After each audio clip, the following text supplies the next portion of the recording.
Welcome to the Explainer. If you've ever stood in your kitchen totally confused about what to eat before or after hitting the gym, you are definitely not alone. So today, we are going to build the ultimate science-backed playbook for workout nutrition, and we're pulling all this right from the insights in Chapter 11 of the Ultimate Guide to Body Recomposition. You've heard of this, right? The famous anabolic window. That frantic 30-minute rush to slam a protein shake the second you drop the weights, or else, poof, all your gains are gone. But is that actually based on solid science, or is it just, gym floor folklore? Let's find out. Okay, so let's just dive right into this. The fitness world loves to give you two extreme views. On one side, you have the hardliners. They live and die by that 30-minute window. Then on the other side, you've got the skeptics who say timing is totally useless. Just hit your macros for the day. Well, the truth, as it usually is actually somewhere right in the middle. So to find that sweet spot, we're going to break it all down. First, we'll get into why timing even matters. Then, we'll build out your perfect fueling strategy for before, during, and after your workout.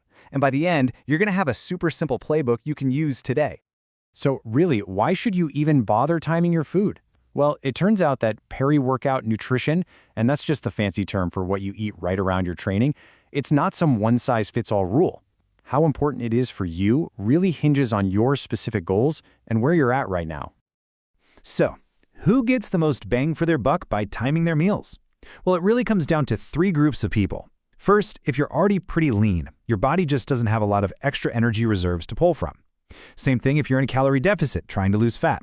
And finally, if you're a more advanced athlete doing a ton of high-volume training, well, for you, precise fueling becomes absolutely crucial for performance and recovery. All right, let's talk about the pre-workout primer. I want you to think of this meal as your personal launch pad. Getting this part right sets the tone for your entire session. It makes sure you have the fuel you need to perform at your absolute best. So what is this meal actually doing for you? Well, it has two critical jobs. Job number one, give you sustained fuel so you don't hit a wall halfway through your workout. And job number two, it starts feeding your muscles early, creating a muscle building or anabolic environment right from your very first rep. And this chart illustrates perfectly why your carb choice is so important. See, high glycemic carbs, like white rice, give you this massive blood sugar spike, which is then followed by a huge crash. And that crash can leave you feeling weak and dizzy halfway through your squats. But low glycemic carbs, they give you a much more stable, sustained energy release. No crash. Now this is where it gets really interesting. You can actually make your energy delivery even more efficient. Think about it like this. Your digestive system is like a classroom. If you only eat one type of carb, say a starch, all that energy has to go through one single exit door. But if you combine different carbs, like the starch from oats and the fructose from a banana, you actually open up multiple exit doors. That means you get a faster, more sustainable supply of energy to your muscles. Pretty cool, right? Okay, so here's your practical pre-workout checklist. About 90 to 120 minutes before you train, you want a meal that's all about carbs and protein. For carbs, a good target is over 1 gram per kilo of your body weight. So if you're 80 kilos, that's at least 80 grams. Think oats and a banana. For protein, aim for about half that. Now the key is to keep the fats and fiber pretty low so it digests easily. And of course, stay hydrated.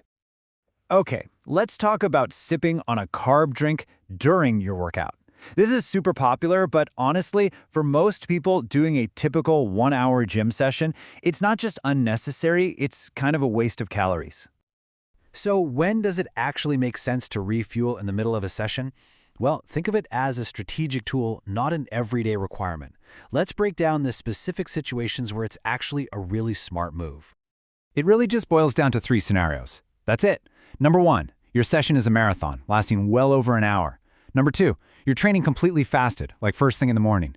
Or number 3, it's been a really long time, like 3 to 5 hours since you last ate.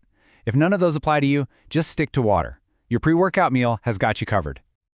And hey, if you do fall into one of those categories, you don't need to splurge on some fancy, expensive supplement. The research is pretty clear that simple, fast-digesting sugars, like the dextrose you find in Gatorade, are just as effective as those high-priced powders, but for a tiny fraction of the cost.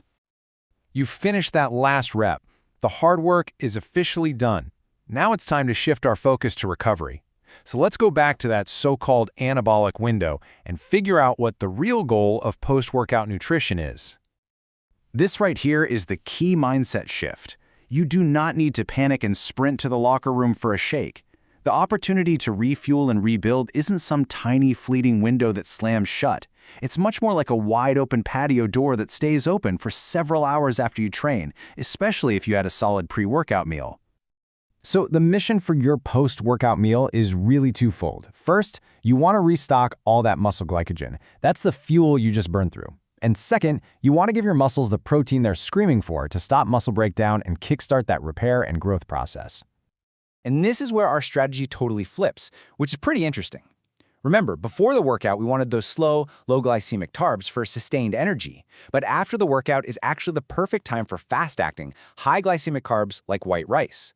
Their job is to get absorbed super quick and rapidly restock those fuel stores you just emptied. Okay, we've covered the why and the how. Now let's bring it all together into one simple, super easy-to-follow action plan that you can put into practice for your very next workout. It all comes down to this simple 3-step plan. Step 1, pre-fuel. About 2 hours out, get those slow-burning carbs and protein in to power your performance. Step 2, the strategic boost. Use simple sugars only if your workout is extra long or you're training on empty. And finally, Step 3, refuel and repair within a few hours, not a few minutes, with plenty of protein and fast-acting carbs to get that recovery process started. That's it. That's the whole playbook. So, you've now optimized that critical link between your nutrition and your training, which is awesome. But remember, the workout itself is just 1 hour of your day. What you do in the other 23 hours, especially how you fuel your body for sleep and recovery, that's where the real magic happens. So the question to leave you with is, are you giving your recovery the same attention to detail that you give your workout?